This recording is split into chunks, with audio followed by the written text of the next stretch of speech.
Right. So, good morning, everyone. Thank you very much for registering to the sixth pedagogical webinar organized by the Institute of Human Sciences of Janduba and the LAD, the Laboratory of Approaches to Discourse. I'm very happy to have today a webinar, or I would say a workshop, organized by Dr. Esma Mawi and entitled Innovating Language Assessment Through Responsible GenAI Integration. I'll start first of all introducing Dr. Mawi. So she's an assistant professor of English at the University of Tunis at the Faculty of Human and Social Sciences. Dr. Mawi holds a PhD in applied linguistics and specializes in language assessment. She's a past president of Tunisia TESOL and a founding member of the Arab League of Human Sciences. Her research interests and publications focus on language assessment, technology-enhanced teaching and learning, reading comprehension, and ESP. Dr. Mawi is a member of the Evaluation and Assessment Research Group at Oslo Met University in Norway. She's also, she also serves as an expert for the Tunisian Ministry of Higher Education, where she contributes to curriculum and syllabus design, as well as ESP teacher training. She's currently involved in several research projects on AI-driven language assessment. So I would like, before you start, I would like to thank you very much for accepting our invitation. And as usual, we will have an interactive workshop with Dr. Mawi, followed by 15 minutes of Q&A. So for that space, please feel free to just drop your question or your comment in the chat box, or just raise your hand and I will activate your mic and you can ask the question or comment orally. So without further ado, I'll leave the floor to Dr. Mawi to start the workshop. Thank you so much, Dr. Bouzi, for the invitation. Thank you for the opportunity to share whatever I know about language assessment and AI-supported language assessment in particular for this opportunity, for this event. Like you know, my workshop is titled Innovating Language Assessment Through Responsible Generative AI Integration. So as you know, this is a workshop, so I won't be talking too much about theory. Maybe I will integrate a little bit of theory while talking about the requirements of language assessment at large for classroom purposes, like for assessing the students. Just a quick reminder that assessment doesn't entail testing only. It's also the kind of activities that we embed in our everyday teaching, provided that this drives subsequent teaching and learning. So here is the workshop outline, the objectives, the design assessment in general, like benefits of AI in language assessment, and some practical activities, and we'll end up with reflection, takeaways, and a discussion like mentioned by Dr. Bouzi.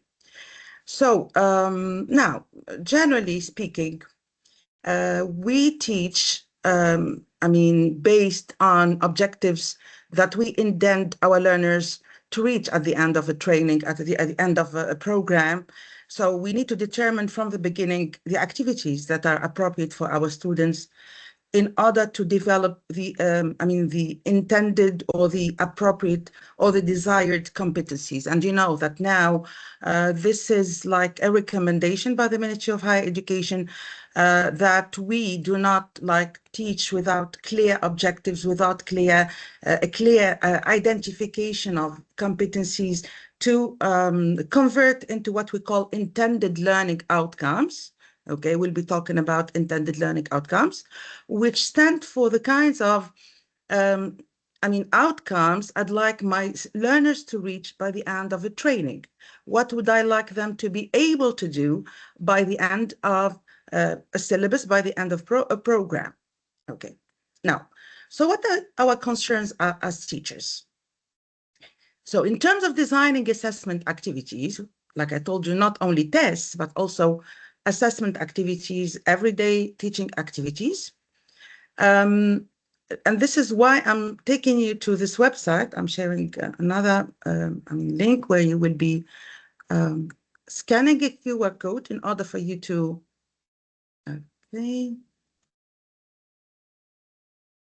I'd like you to scan the QR code and to answer the questions that you will find right away.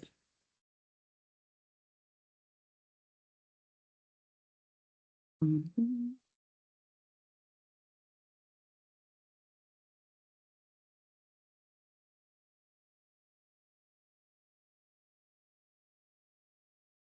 Okay, here we go. So here is our first question for today's workshop. What are your concerns when designing assessment activities? And here I'm talking about formal, like exams, scored exams, scored tests, versus informal classroom activities. So what are your concerns when designing? What do you think about as teachers? You can scan the QR code and feel free to write up to 3 words, just phrases, please. No long sentences, up to 3 words. Okay. You have less than a minute to do it. Let's see what comes out.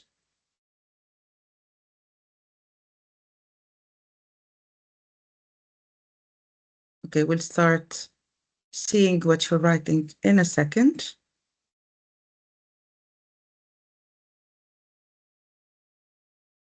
By the way, this can be also a very interesting, what we call formative assessment activity, like for brainstorming purposes, as a pre-activity, as a post-activity, or even in the middle of an ordinary, an everyday classroom activity. So you can do it with your students, they can use their phones.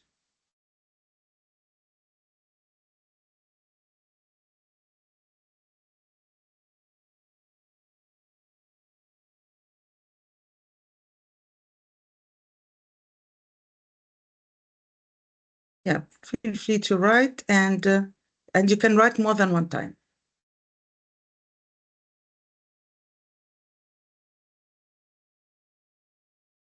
Yeah, here you go. You can start now.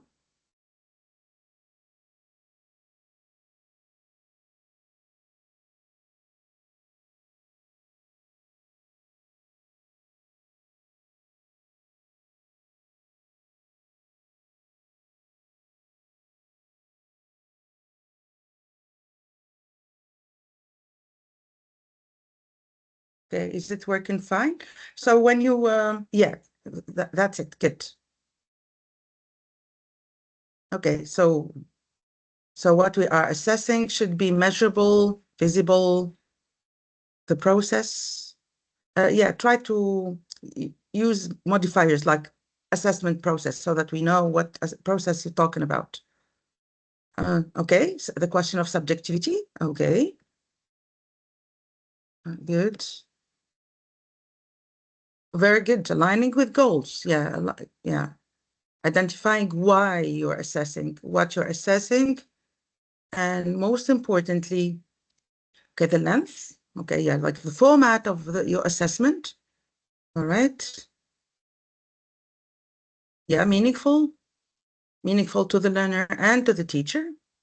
Yeah, we can see that you're addressing different aspects. Okay, you still have some time. Okay, aligning with goals. So I'm starting assessing my students. What are my concerns? I'm talking about both exams, tests that are going to be scored for accountability purposes, because I'm accountable to the institution where I'm teaching. I need to give them scores. I need to inform them about the results of my assessment. Okay, good. formulations of questions. Yeah, how, yeah, the instructions, the questions, the assessment activities I'm going to design. Okay, so you see that there are some important aspects of assessment design, we call it. Good. Level of difficulty, very good. Okay, yeah, which is also a very important concern. Okay, integration of skills. Okay, the person who wrote integration, maybe you could, yeah, you can elaborate on this a little bit in the chat, or you can even submit another answer. You can submit more than one answer, actually.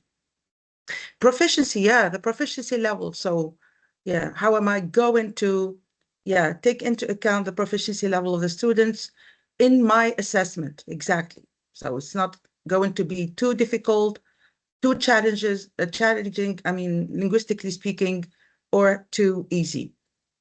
Okay. Validity, yeah, of course, validity is a major issue in an assessment. I'm going to elaborate a little bit on what you're writing. So validity, am I truly assessing what I'm intending or what I'm purporting to assess? This is at stake, especially in exams, because it's high stakes. So the impact of exams is really important at the level of individuals like future. We take important decisions. Okay, good. So, yeah, how to differentiate between my learners. Yeah, you will see that this is very important and we're taking this into account. Good. So we'll stop here with this first activity and I'm going back to my presentation. Okay. Good. Okay, so we have seen that there are many, concerns that we start with as teachers, and we need to take them into account, and that this is quite demanding in terms of designing assessment activities. It's not about designing assessment activities just like that, just starting from scratch. You have like driving principles that are theoretical in nature, and you have also the curriculum and the syllabus that you're using, that you are implementing, that will guide you in all your decision-making process and in your implementation of assessment and assessment activities. And this is followed also by the kinds of decision you take and the inferences you make on the basis of students' performance. Okay. Okay, so the second major question is how to interpret learner responses. So it's a question of design on the one hand, and how, once you have the assessment activity and once you have your students' responses or performance, especially in performance-based assessment, when we seek to look at the output of the students, like in terms of their ability to speak and their ability to write in the second language, we need to know how to interpret the learners' responses. I'll take you back to some of what you have written online, how to do it objectively. You remember you mentioned the question of subjectivity, objectively, scientifically, okay? And objectivity, of course, entails more than just saying I'm objective. You need to show it black on white. You need to show how you are being objective to your students, to how you are assessing your students, how you are consistent in your interpretation of the student performance. And consistency also reminds us about a very important quality in language testing at large, which is fairness. Am I fair to my students? Am I objective? Am I consistent? And am I fair? Okay, so this will take us to the next slide. All right. Just a reminder about what assessment requires. Okay, I'm going to adjust the window a little bit so that you can see the whole thing. All right, because I needed to zoom in a little bit. Okay, so actually this represents the assessment chain, if you like. So there's a continuity in terms of your thinking as a teacher, your decision-making process, and what you actually do to meet the demands of high-quality assessment. So how can I do it? We haven't started with AI yet, because AI in itself is just a tool. It's just an assistant that will help you achieve your assessment goals. So what assessment requires is that we define, okay, we state clearly right from the start in the, we don't leave it to the moment when we start designing our assessment. It should be there at the beginning of syllabus design, at the beginning of your teaching, if you have a ready-made syllabus like in secondary education. So you state what learners should be able to do by the end of the program. And of course, we all know that Bloom's taxonomy can help us in this regard in terms of formulating clear intended learning outcomes. So we need to state it by using what we call can-do statements. Okay, now the tasks you develop in your everyday teaching for formative assessment activities, because like we said, we cannot actually dissociate teaching, learning from assessment. So actually teaching will normally lead to some kind of learning that's going to be driven by assessment. So assessment should inform subsequent learning, should be an opportunity or a way for the students to know more about their weaknesses, their strengths, and develop action plans so that they, improve their learning. So, and this is at the heart of what we call self-regulated learning. Now, once you administer the assessment activity formally or informally through an exam, for example, an achievement progress test like the DS, we all know, or which is actually a formal way of assessing your students because it's going to be scored, but at the same time, it's supposed to be formative. It's supposed to be a way for you as a teacher to generate feedback. And then this is going to inform and guide your students.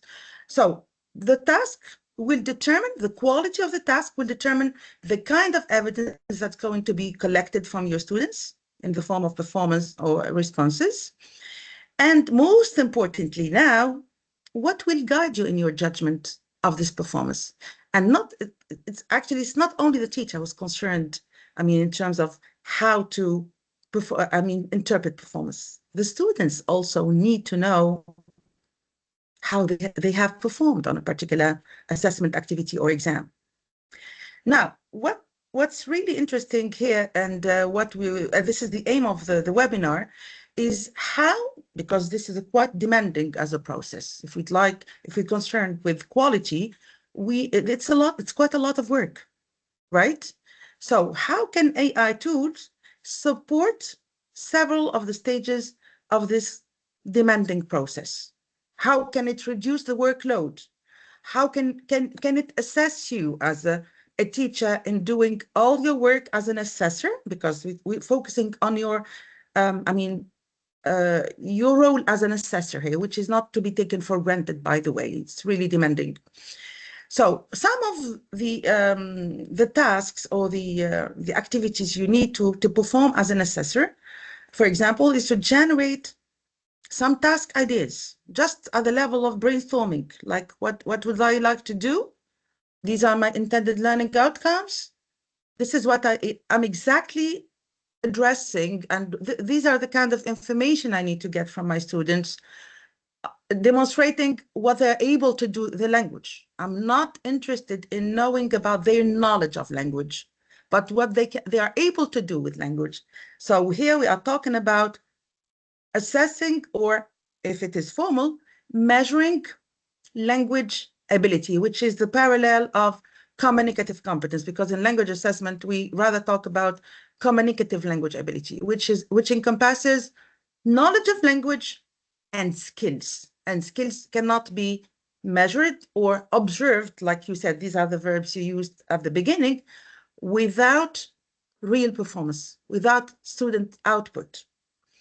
Okay, we can also draft rubric descriptors. Descriptors is a key technical term that we also find, in the CFR, if you are familiar with the Common European Framework of Reference. So the Common European Framework of Reference is a must-have document if you are a language teacher.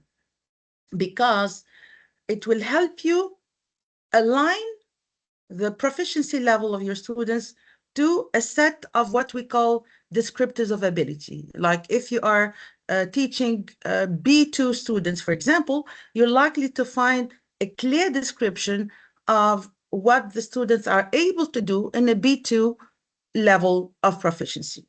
Okay, so this is what helps you align, especially in higher education, because we don't have ready-made like syllabi, and we need to make sure that we are consistent, linguistically speaking, when we are teaching. So if we are teaching B2, it's B2. It's not going to be A1 or C1. Okay. AI can also help quite a lot in producing what we call formative feedback and in scoring performance automatically. So this is automatic scoring. Unfortunately, we won't be able to talk about everything in this particular webinar, but these are some of the possibilities that AI offers in terms of helping. And look at my choice of the words. This is purposeful. So helping you as an assessor. It's not to be relied on, I mean, totally. It remains a machine and it has its limitations, and we'll see how it's limited. So if you don't guide it properly, if you do not, if you're not the one who decides, if you're not the one who is responsible for the decision-making process, it's going to hallucinate and deviate from your purposes, and it won't give you high quality, I mean, output. Okay, this is another activity where I would like you to take a look at how we are aligning a set of intended learning outcomes, and we have examples of 3 intended learning outcomes. For example, students can write a short paragraph expressing an opinion on a familiar academic topic, or students can summarize key ideas from a short academic text. So you see that this is the second one is reading into writing. So it's a way of assessing language in an integrated way, combining reading and writing. And the third one, students can compare 2 ideas related to learning or education. Look at the construct. What do you mean by construct? It's the what we are assessing. Now, we have identified what the students are able to do, the can-do statements we talked about, versus now in terms of assessment, what would I like to assess? And this should be based on what the students are able to do. So I assess what I teach. This is our slogan as teachers. I test what I teach, I assess what I teach. So, which means that I need to align my construct, the what I'm assessing to what I'm teaching, right? Okay, so our next stage should be the development of an assessment task. So can you go online to ChatGPT? I know that most of you are using the free version of ChatGPT to write any kind of prompt that comes to your mind. I'm not going to guide you for now. To deal with any of the intended learning outcomes. How am I going to guide ChatGPT, for example, or Copilot? Both are possible tools, AI tools that you can use for this purpose, to guide it to generate an assessment task. Okay, and feel free to to say what you have done or what you managed to have from ChatGPT, the output in the chat box.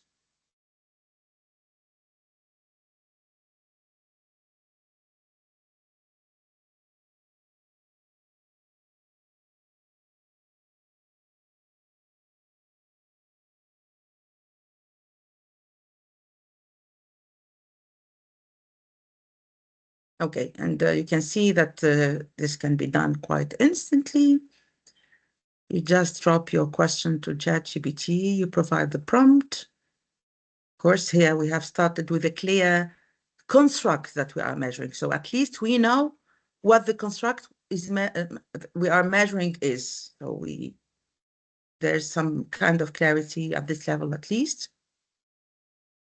But we'll see that with AI, this is not sufficient. It's not sufficient to just know what you're assessing. So pedagogically, this is fine. Like, this is what I'm teaching, this is what I'm assessing. And I intend to generate an assessment task.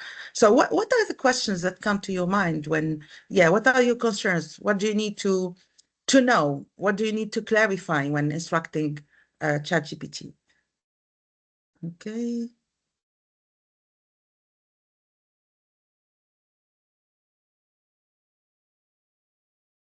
Very good. Need to know the level, the proficiency level. Very good. The level of students. Excellent. All right. Yeah, please feel free to write. Yeah, so you will just experiment with ChatGPT or Copilot, and there are other tools, of course, like Claude but these are the most popular ones for now. Yes. Formal, informal assessment, very good. Is it going to be a classroom activity like, yeah, for the sake of teaching? And you would like it to be assessment oriented, and we'll see that assessment oriented, what it means exactly. The skills assessed, okay. And what you would like the students to be able to do in this assessment activity, in the same way as you are teaching. Yes, okay, the level, all right. Okay, let me now show you, okay.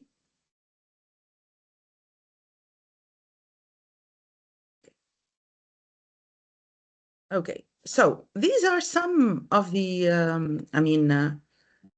of the activities suggested by ChatGPT, like write a 120 to 150 word paragraph explaining, yeah, it should be, yeah, if it's in writing, it should be clarified whether it's a paragraph or an essay, and what kind of essay, 4-paragraph, 5-paragraph academic essay, explaining whether online. So you see that this is not sufficient. So even ChatGPT itself hasn't made it clear what level this is, okay. Of course, it's not going to be shown to the students like in the assessment instructions, but at least it doesn't display any kind of clarity in terms of, how this is done and the level of the students. It took into account only this question of alignment, like, because this is what I gave to the AI tool, okay, right? Actually, what should the prompt, sorry, there's a typo. What should the prompt include, actually? Okay, now I'd like you to improve your prompt, the one you have just used with the AI tool, using this checklist. Okay, what do you need to do? What do you need to say to the AI tool? And I'm going to do it at the same time as you, okay? So the role of the AI, I need to show it clearly. Okay, I'm going to put this aside and go to my ChatGPT box or tab. Okay, taking into account all these criteria that I'm including in the first.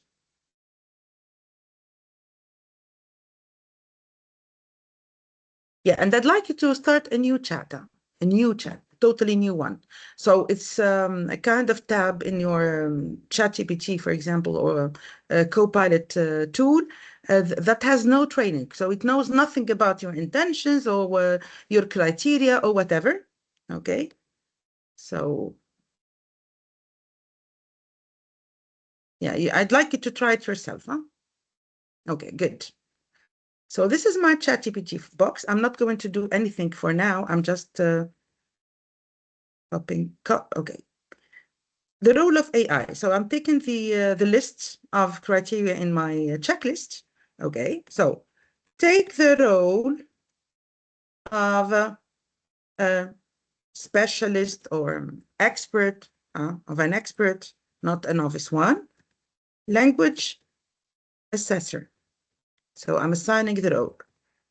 Okay, then I will continue with my, the level I'm targeting. Okay, the task type. The word count, I'll show you a complete example in a second. So I put all these criteria in front of me as an assessor when using the AI tool, and I make sure I give it the appropriate role, a clear role, so that it knows that it's not translating, it's not, developing a lesson plan, it's not doing anything else. And then I will continue with the remaining parts of the prompt. And you see that it's quite demanding, but once you train it, it's done. It will understand all your purpose. You will just change maybe the level and the kind of activity you're generating, but it knows its role, at least as an AI tool. Okay.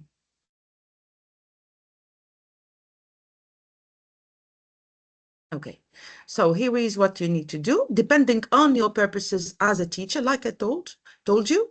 Yeah, the topic, yeah, communicatively speaking, we need to assign to clarify the topic. What's the topic? For example, we want it to be, I don't know, a role play about a specific topic.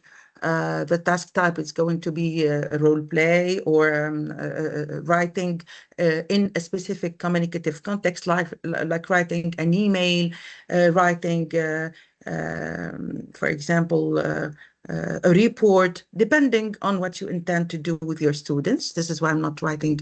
Okay, here is a sample of the improved prompt. Okay, you are an English language assessment specialist, right? So the word assessment is quite important here.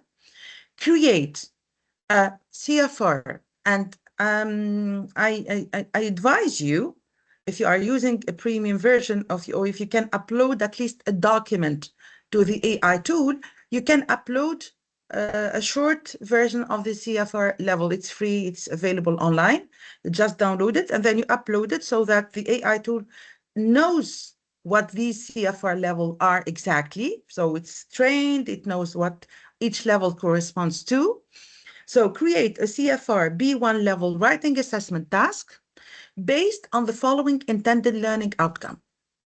And here is my intended learning outcome in blue. Students can write a short paragraph expressing an opinion on a familiar academic topic.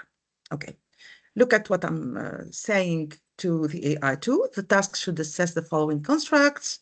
So I'm breaking down the ILO, the intended learning outcome, into specific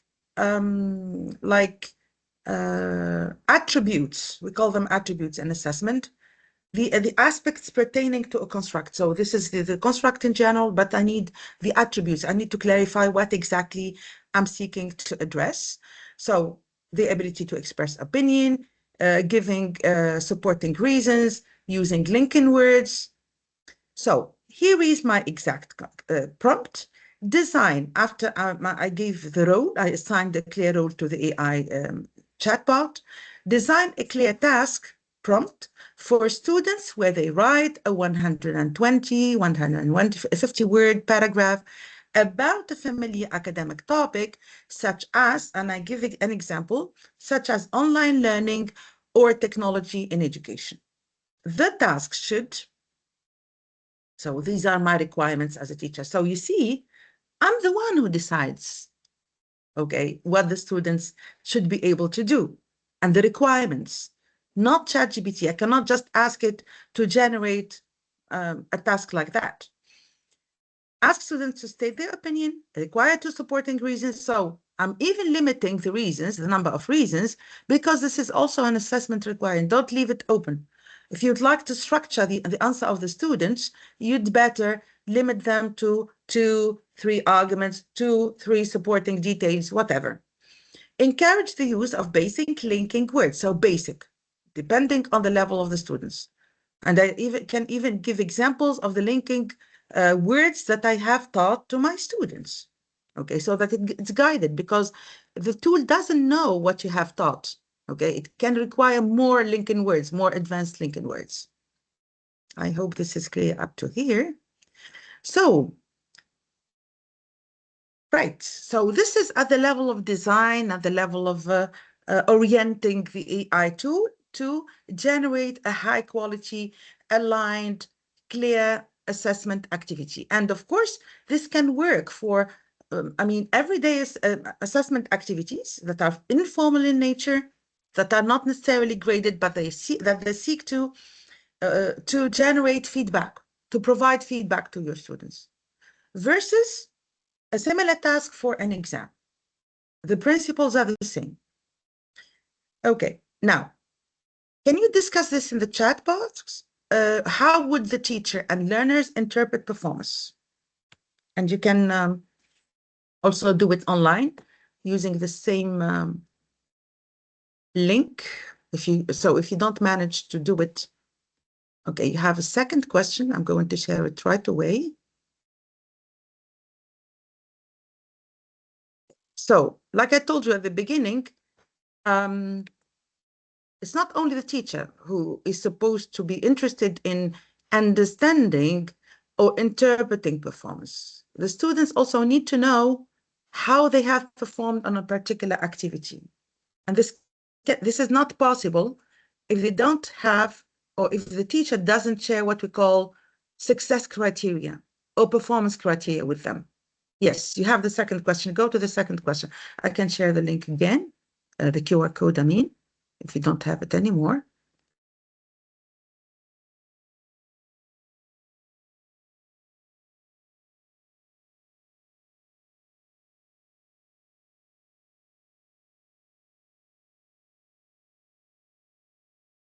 Yeah. How would the teacher and learners interpret performance? Very good. Yeah, there's someone who wrote, we need rubrics, what we call, performance. Okay, rubrics, we call them scoring rubrics if we are scoring the student's performance.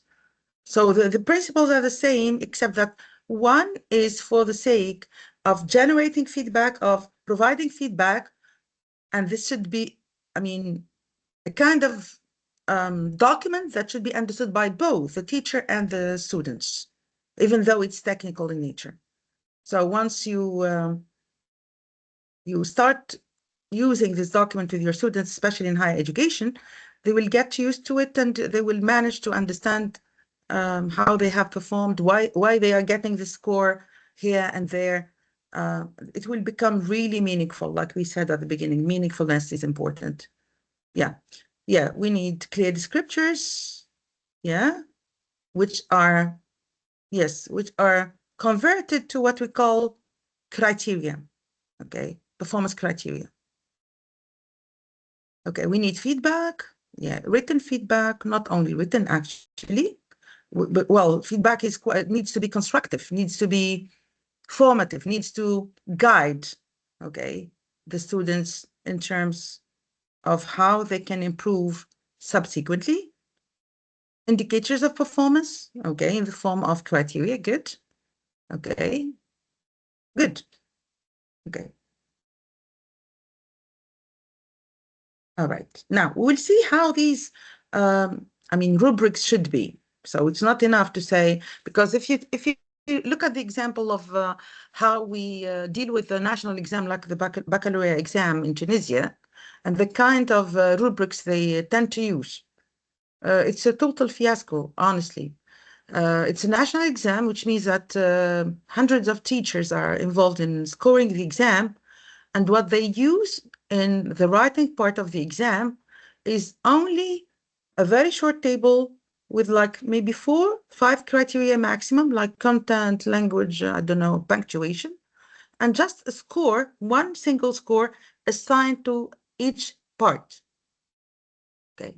The problem here is that you don't know how teachers can differentiate between a high achiever, high performance, and a less good one based on that criterion only. How to do it in practice. Like, I'm addressing content. Okay, how am I going to assign a score to the part of content in that particular writing, activity? Right. So we'll see the benefit now of ChatGPT or Copilot or AI in doing this kind of work, which is quite demanding. Okay, back to my presentation. So how can AI help? in this perspective. Because like I told you, if you try to develop what we call a rubric, okay, I'm going to show you an example of a rubric right away. This is what a rubric looks like, okay? Of course, it can apply to any kind of activity, any kind of writing, any genre. This is, I mean, particularly useful for productive skills, for writing and for speaking. Okay, where the answer, where the outcome is open-ended in nature, how to structure your interpretation of the student's performance. You need something that guides you in this way. So it depends on your total score for that particular activity. So for example, here, this is a good example because it's out of 20, like in the Tunisian context, okay? And then we have the score that's broken down into sub-scores, let's say. And we have not only the list of criteria. If you see the vertical, the column, the first column, the gray blue one, these are what we call performance criteria. So these are the criteria I'm taking into account in this particular assessment activity, because, you know, in assessment, you cannot address everything. You need to rely on what we call sampling, and you need to narrow down and decide what exactly you're addressing. And then most importantly, okay, I'm going to go back to this before because this is a matrix. So we have, we have lines or what we have.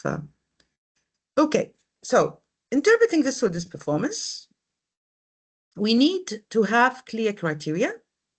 If it is writing, for example, such as content, organization, vocabulary, grammar. Once again, if you are more than a teacher working on the same syllabus, working on the same program and developing assessment collaboratively, you need to decide on this, 100%. Now, the teacher assigns a score level and provides feedback, and the student interprets the feedback also to understand strengths and areas for improvement. Now, interpretation relies largely on the teacher's expertise and ability to judge, but it's human that we may become inconsistent if we don't have clear guidelines or rubrics like the one I have just shown you. Okay, no need to. Now, what can AI help us do? It can help us analyze students' writing. If we just copy paste some samples of writing, I'll show you how to do it. You can generate personalized feedback, but once again, and this is part of our responsibility as teachers when using AI, you need to guide it, and you need to give it, and you need to upload your rubrics. You will tell the AI tool, this is what I'm assessing. So you copy paste the assessment activity, you assign it a row, and most importantly, you give it the rubrics. Without the rubrics, it's going to be, holistic or subjective or not in line with your expectations. So the expectations that you have in mind will be translated in that particular document. It's that document that will show the AI tool what you are intending to address or measure, and how you're going to differentiate between the performance levels of your students. And this is going to be in this first line. Outstanding, good, unacceptable, absent. When you assign a 0 for content or for language or for punctuation or whatever, it's meaningful, right? And this is described in detail here. Now, AI tools are very useful in, generating what we call scoring rubrics. I'll show you an example right away. I'm going back to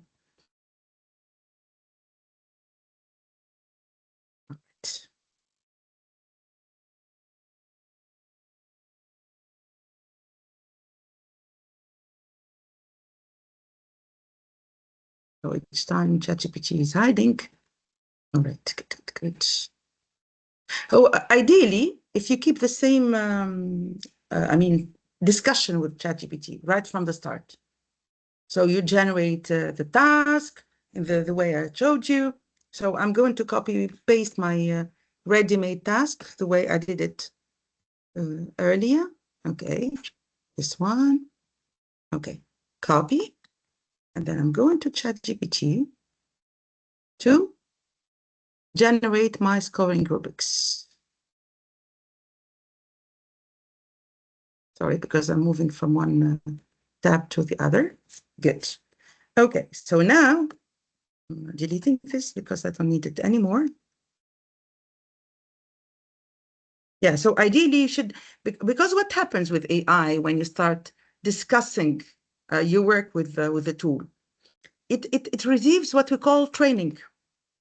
And by doing so, you don't need to repeat things. You can just, keep that particular discussion with AI so that it does, okay, you are in English, okay, let's see what comes out.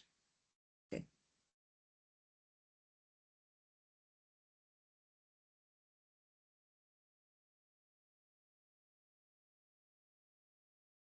Okay, it takes some time because it's a thinking mode. This is a premium version of ChatGPT.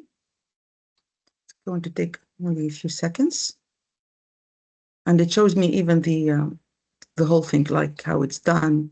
So like it's thinking out loud, which is fun sometimes. Yeah, try sending a follow-up while ChatGPT is thinking, no, thank you. So you see how it's done. Yeah, because actually I give it lots of instructions at the same time. So it puts more time to think about the quality of the output. But at least I'm clear enough as a teacher. I know what I'm doing. I know the proficiency level. I know the kind of task I'd like to generate. Okay. Okay, if I want to save time, I can just go to the task that it gave me earlier. I can stop. All right.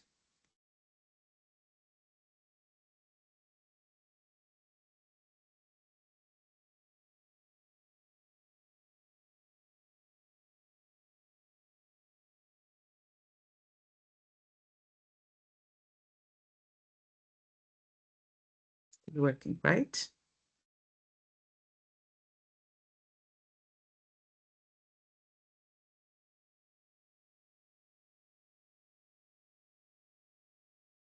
Yeah, try to. Okay, I'm changing it to automatic. So it adjusts the time, the requirements of its thinking in accordance with the task. Wait. Okay. Okay. Here is the task. Write one paragraph of 120. Okay, the one I showed you earlier. Okay. In your paragraph, state your opinion clearly, give two reasons to support your opinion, use some linking words such as because, also, so it's semi-guided. Write in clear and simple English, organize your ideas so your paragraph is easy to follow. Okay, now we have a clear task. Okay, now I will tell it. Okay, the students' response will be scored out of 20. Okay, develop. Now it knows its role. It knows it's a language assessor. Develop. Okay. Scoring rubric. Well, there are two types of scoring rubrics. There's the holistic, where we just put the criteria, no scores to divide the criterion into, and there is the analytic one. We're using the analytic one because it's more objective. Develop an analytic scoring rubric addressing these different criteria in their ability to write in English. We'll see what will come out. Okay, we can even give it further, instruction like, use only 3 levels of ability, because otherwise it can divide it into 5 like levels. So it can be excellent, average, weak.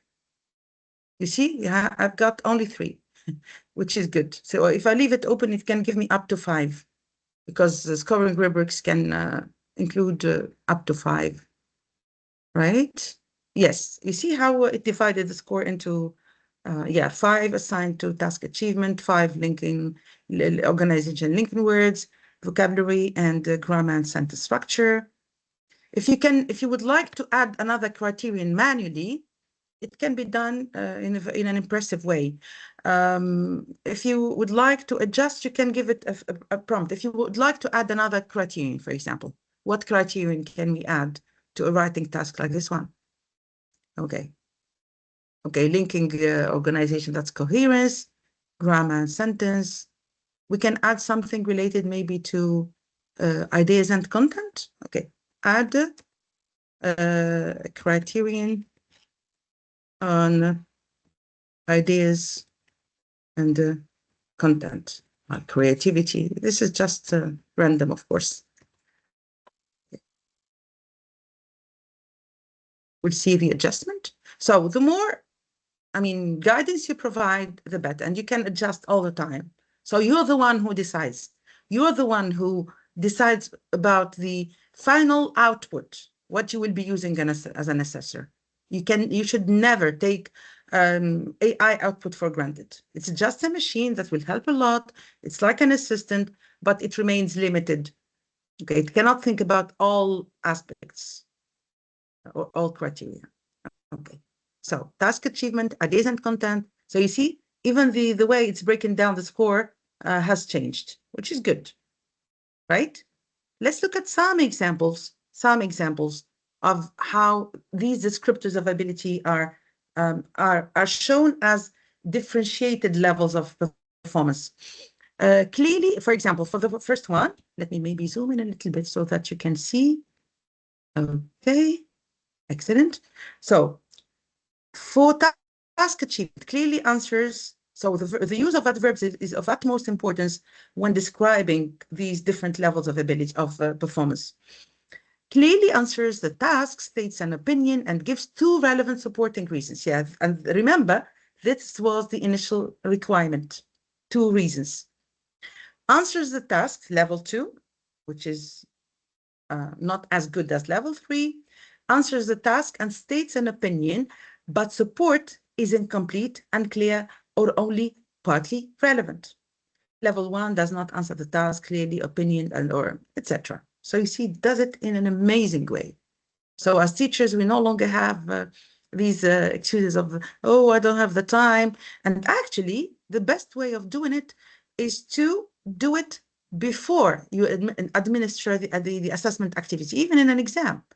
We can do it. We can include the scoring rubric with the exam. Include it to the exam paper, and in this way, the students are guided. They know about the requirements. They know they need to address clarity of ideas, of achievement, vocabulary, etc.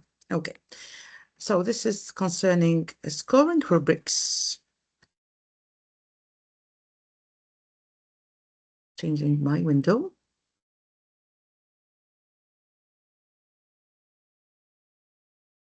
Okay. Right. So you can try, maybe, I don't know, Basma, if we still have time, but you can do the same thing. I can copy paste the activity that was generated at the beginning. All right. Oh, Asma, you can, I think, carry on for another 10 minutes as far as the presentation is concerned. And then, okay. Okay. Thank you. Yeah, I'm going back to the first, to the activity itself, the task that was generated by AI, and you can try it yourself. Like, this is a high quality activity, since we have all the criteria that we talked about initially. Yeah, so this is writing task. I'm going to paste it in the chat box so that you try it yourself and write your prompt to the AI tool, asking it to generate a scoring rubric. Remember to specify that's an analytic scoring rubric. So analytic, right? Here we go. So here is the task. You can just copy, paste it to your AI, conversation. Remember to give it a role, clear role. So you are an expert language assessor. This is another level, actually. You're not starting from scratch, because the task is there. So it still requires clarification of role. Okay. Don't tell the AI tool, I need, no. Just, use the imperative. Develop an analytic scoring rubric. Okay. The task is going to be scored out of 20. Okay. Use 3 levels of performance only, so that it does it in the way intended. All right.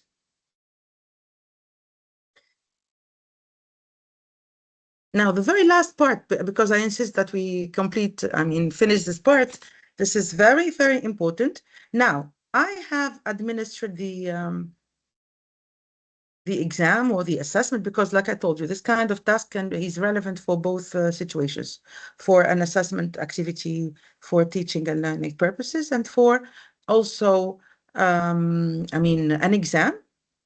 Okay. And in both cases, you need the scoring rubrics to guide you, either in giving a score to the students, or because the score is going to be the way for you to infer, okay, or make inferences about your students' ability. So the score is only a symbol representing that language ability, right? And it's going to be translated into feedback that the students should be able to understand in order for them to understand their performance, improve in the future, etc. Okay. I'm going now to, take samples of student performance, right? I'm imagining I have 3 different, writing samples. Okay, I'm going to copy paste it. And since the AI tool now has the scoring rubric, okay, because without the scoring rubric, remember, this can't work. It can't work. It can't give you the kind of feedback that you are, looking for. Okay. So the last activity promised, Basma. Okay, now use the last version of the scoring rubric to provide feedback to these 3 students. And please, I've just remembered something quite important. I'm doing research now on student self-assessment and how they're using feedback for this purpose. And believe me, one of the most dangerous things they're doing is that they're giving instructions to AI and working with it blindly. So they're not giving AI any criteria for the task, performance. So I think that the best thing to do now at this level with your students is to, whenever you have a requirement, a task, a project you would like them to work on, you usually give them the criteria. When they have the criteria, they can give it to the AI tool, so it helps them, but not do the work for them. Which is a major difference. So use the last version of the scoring rubric to provide feedback to these 3 students. And I'm pasting the 3 students' work. It's taking it. Okay, otherwise I can just copy the whole slide using right-click and pasting it as a picture, which is feasible. Yeah, now it's feasible. Maybe 2-3 minutes, that's all. Okay, good. So it's got the 3 samples of writings. Okay. Let's see what ChatGPT will give us. Okay. So it's turning, okay, for student one now. So it's individualized, personalized, individual feedback. Something that we cannot really do as teachers, I mean, in detail, because it's time consuming, it's demanding, it's a lot of work, right? So what you can do, of course, you won't fully rely on AI feedback. You can do it by doing so, by generating feedback using clear scoring rubrics, but then you double check, like you can read the student's paper quickly, so it will guide you in your own feedback as a teacher. So see, for example, here, the task is fully addressed, the student clearly states an opinion and provides two clear supporting reasons. Okay. Actually, I did it on purpose. Student one is the weakest one. Three, yeah, sorry. Yeah. For example, ideas and content. Ideas are relevant, but very simple and limited. Some points are unclear. I can ask it, okay. I can ask AI, okay, improve your feedback by showing specific,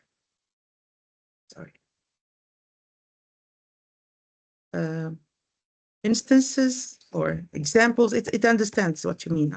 Examples of performance each time.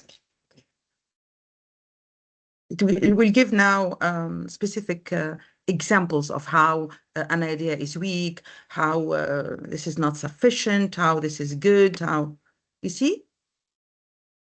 Look, the student fully answers answers the task by clearly stating an opinion in the opening. In my opinion, online learning, blah, blah, blah. The response also includes two clear supporting, and it gives first, second. So you see how it's done. So it becomes even clearer and more meaningful to the students. And most importantly, maybe this is good when it motivates the students when it talks about the positive aspects of performance, but most importantly, when it talks about the negative sides, or let's say the weaknesses of the students, it becomes really meaningful because they will understand them as learning gaps to fill later through more work or more effort or changes at the level of learning habits, which is at the heart, once again, of self-regulated learning. Okay, I can share the whole thing with you, like the whole conversation with you. I'm going to do it right away. Yeah, you know that we can share AI conversations in an anonymous way. So I can do it right away so that you remember. Okay, it's good. Okay, share, copy link. I'm putting it in the chat box. Here we go. So you have the history of the whole conversation. So whenever you have to do the same kind of task, no need to train your AI tool again. Just keep the same conversation, go back to that, and do it in the same way. If you're doing the same nature, of work and the same task. Okay?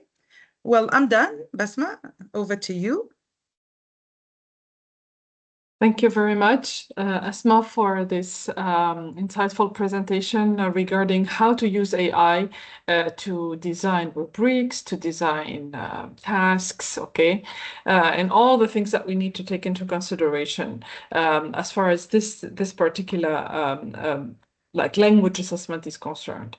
So I think that at this point, I would like to ask the participants if they have any questions. You can write your questions or comments in the chat box, or you can just simply raise your hands, virtual hands, of course, right, to ask a question, and I can activate your mic.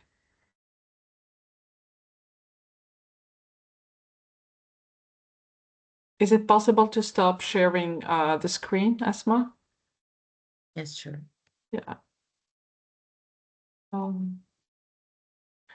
Okay. No questions so far? Okay, perhaps I can pop in and ask a question, waiting for the others, okay, yeah, to ask. I wanted to ask, what is better? Is it with AI, like with an AI tools such as ChatGPT or Copilot, is it better to engage with it step by step? So to discuss with it, like, for example, give me the rubrics or give me the level or like those indicators that you put. Or is it more appropriate or more useful or more beneficial to give it the full details from the start? Like design this, this is the level, these, please, okay, give me everything, right? So which one is better? Good question. So actually, a major tip is never give the AI tool like a huge task to perform right from the start. Like write, I don't know, something, and if it's clear enough, and if you have criteria at the start, it's not going to be overwhelming for the AI tool. So if you are clear enough, if you assign a clear role, and if you give a list of criteria like I did earlier, it will work perfectly. It will work fine. The only thing is that you cannot, for example, tell the AI tool, design an exam, for example, because here I had to take an example among others. For example, you have a full exam, and for the exam, you need to show the sections of the exam. For example, if it's an exam that has different sections, maybe you can upload a sample exam, a previous exam. And then it will actually, this is so helpful because it can generate variations like samples, not samples, but let's say versions, Variations, variations yeah, of different versions in relation to the same construct that you are measuring. Imagine you have two groups of students in higher education. You're intending to assess the same exactly. You're measuring exactly the same thing, and you'd like to be fair. You'd like to be objective, and you don't have the possibility because of practical reasons. You don't have the possibility to gather all your students on the same day during the same session, but you'd like to be fair. You don't want to have an exam that's too difficult, an exam that's too easy. You can, like, for example, work in the same way as we did earlier, and then tell it, this is my construct, this is what I'm intending to measure, these are my intended learning outcomes, this is a construct, and it can even help you in determining the what, like the alignment we talked about, can be done automatically. Like, these are my intended learning outcomes. I have a 1 hour exam. Make a selection of aspects of my assessment construct because you have only 1 hour. So it will adjust. It will select the most appropriate ones. And once you're done, now you can give it the instruction of generating 2 versions addressing the same construct for group 1, but tell it the whole story. For group 1 and group 2, they are taking the exam on different dates. Generate 2 different versions of the same exam. It will do it perfectly. But provided that you give it all it's like a story. It's like your friend, your partner. It needs to know. It needs to know everything. It won't perform the task if it doesn't know what your plan is, what you're doing, and why you're doing this, most importantly. Yeah, that's Okay. particularly useful. Yeah, thank you very much. Yeah. We do have a few questions in the chat, so I'll start with Sabrine. Sabrine's question is, can ChatGPT be involved in the process of providing corrective feedback? I think that's something you already mentioned, right? So it's Sabrine's Well, question. shall I Yeah, answer question? yeah. Yeah. Actually, the notion of corrective feedback is a bit outdated now. We no longer talk about corrective feedback uh, like we used to do it years ago. Corrective feedback is quite limited. It's the kind of feedback, the written feedback you provide in a very limited way. We're not concerned about the understanding of the student, the guidelines it provides to the students. So feedback theory has evolved quite a lot now, and it's more concerned with formative or constructive feedback, the kind of dialogic, feedback we provide. And feedback, of course, the source of feedback is not only the teacher, it's the peers, it's the student himself or herself through self-assessment. Right. Mhm. So perhaps another question by Shadia Mansour. In the feedback part, I'm assuming you intentionally labeled students' work as student one, student two, student three for the sake of anonymity and concerns Exactly. regarding ethical use and data privacy. Absolutely, Shadia. Yeah, you got it right. Yeah, and actually, the three samples were generated by AI. I did it intentionally. Oh, Yeah, I asked AI to generate three levels of performance. One high achiever, one intermediate student, one, so that it shows the differences later on. Yeah, and I did it, for ethical purposes, of course, and right, for easy reference also, so that when it generates the personalized feedback, it will go back to student A, student B, and student three. Exactly. right. 1, 2, 3. Thank you.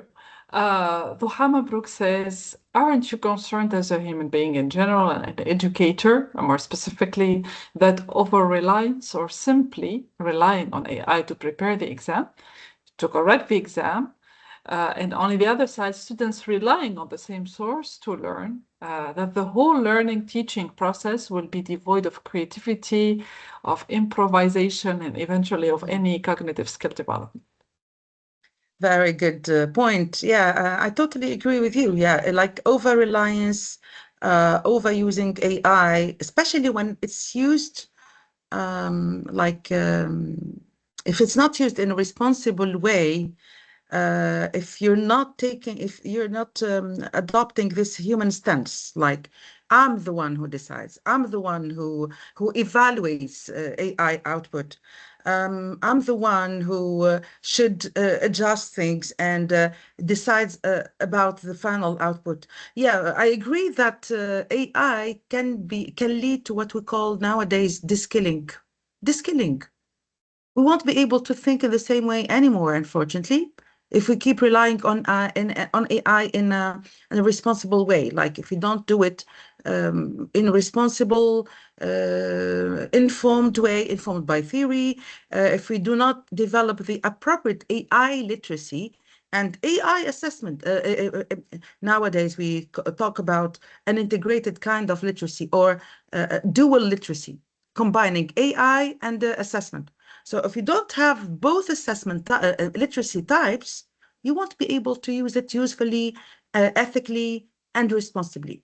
And you also mentioned critically. Critically, you need to be critical when you use AI and when you receive AI output. That's the human stance that the UNESCO, for example, is advocating. We need to know our role as humans.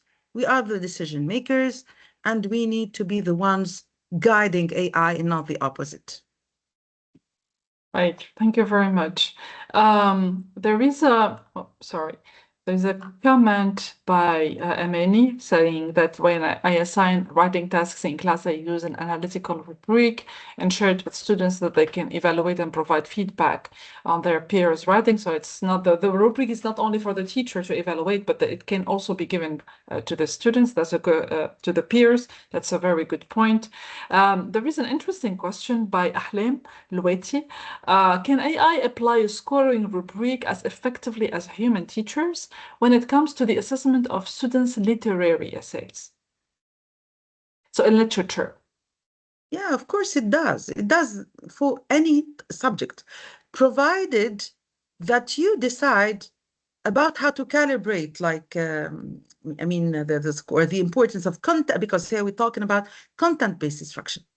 For literature, for cultural studies, for Yeah. any content-based course, maybe the dual difficulty is that we're not dealing with language only, it's language and content. So how are you going to address that? And this is a major issue in an assessment, in ESP, in an academic English. How, for example, to address or how to to consider the importance of content in relation to language. It depends on how you're doing it at the level of your intended learning outcomes. And this is why it's so problematic when, for example, we don't teach our students how to write.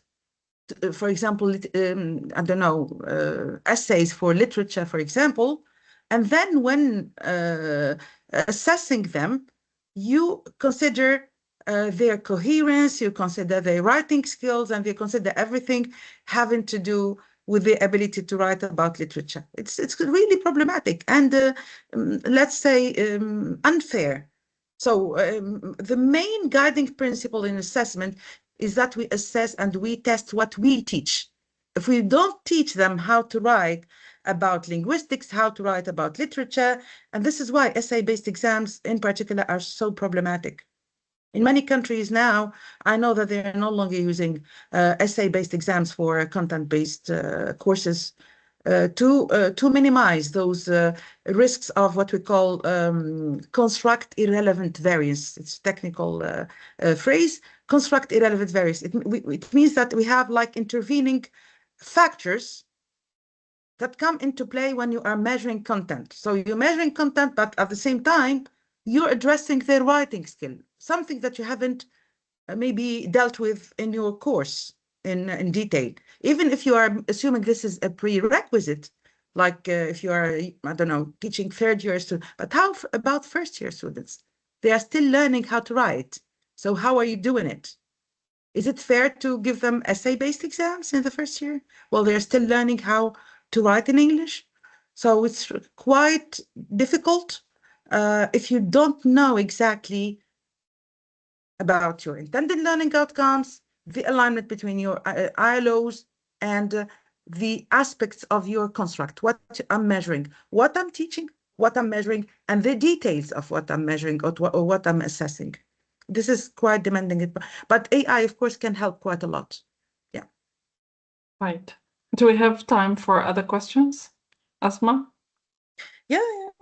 Right. No Okay. worries. I'm all yours. Okay. So Uns is asking, she said, thank you for this very interesting, practical, and useful workshop. When talking about the CFR framework, you mentioned the need to align the assessment to the level of the proficiency of the students. Sometimes we teach classes with a rather basic level of proficiency, I would say most of the time, right? In this case, how do we align the exam with the student's level while maintaining higher education standards? How do we fairly gauge the level of difficulty of the assessment?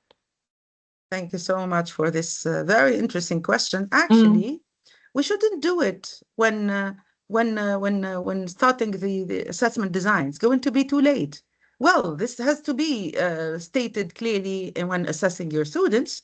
For example, if you are developing a formal exam, there's a very important requirement called test specifications, where you need to put all this black on white, like the level, the everything. But this shouldn't be left to the moment when you're starting your assessment. It should be stated at the beginning when formulating your intended learning outcomes. The alignment happens right from the start, not only the moment. But of course, once you have it at the beginning, it's not going to be difficult when you're doing it. It's going to be just a reminder, if you like, just, okay, don't leave it to the end. No, it should be done at the beginning. I can show you, maybe.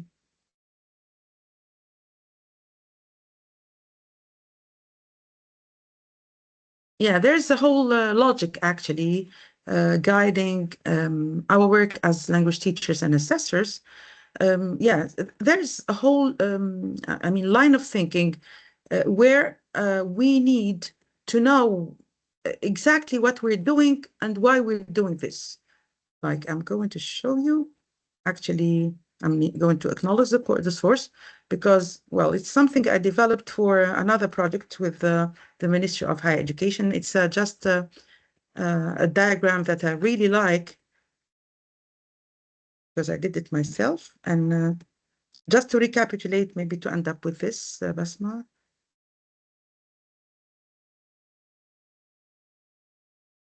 Here we go. Yeah. So actually, look at this, I mean, going to zoom out a little bit so that you can see the whole thing. Yeah. Yeah, this was actually a diagram I personally developed to facilitate the teacher's understanding of this question of assessment, and most importantly, the link between the pre-specified intended learning outcomes. And when we talk about the intended learning outcomes at the very beginning of the syllabus design and it needs to be stated at the beginning, specified at the beginning. And when we talk about these can-do statements, of course, this relate to the ability level, the proficiency level of the students. We cannot leave it to after we start teaching. No, it should be done at the beginning. And of course, it's a whole process through which we can combine formative and summative assessment. Formative, it means continuous assessment. Okay, continuous assessment. And at the heart of continuous assessment, of course, is feedback. And it should be high quality feedback, right? But by the end, of course, we can assess the outcomes or the attainment level of the students, what they have managed to, the real intake, if you like, the real intake, what they have managed to learn.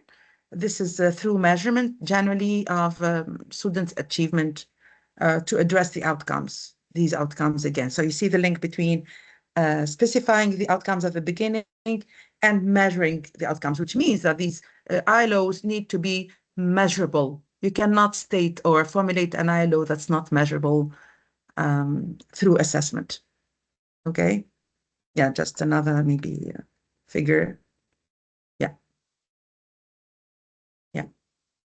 So you see that here we need to be aware of this link between the three aspects of teaching, learning, and assessment. This is an example related to ESP, like I told you, it's part of another national project. But most importantly, the ultimate goal of assessment should be to assess and to gather information about the students' learning while learning is happening, and at the end of the process, and most importantly, addressing the students' ability to communicate in the target language. Here, it's academic and professional. In general English, it's of course just academic. Okay. Right. Right. Thank you very much, Dr. Esma Mawi. I'm sorry if there are other questions that are left unanswered. I would like to thank you very much for your time, for generously accepting our invitation for a workshop, and 1 hour workshop on AI or the use of AI in language assessment. I would like also to thank all those who registered who participated in this webinar. I hope it was helpful to start perhaps working with AI tools and to understand, to start working with these tools in an ethical, perhaps in a much more effective way, right? So because if you are not using them, I think effectively, they can seem like, okay, it's a waste of time or stuff like that. But if we use them as systematically as you illustrated or as you mentioned, Dr. Mawi, I think we're going to have something like that we can work on or work more on, right? Thank you very much. And I hope that I will be seeing you for the next and final webinar of this academic year in 25-26. And Shehia Taiba to everyone. And I'll see you, okay, in a few weeks. Bye-bye.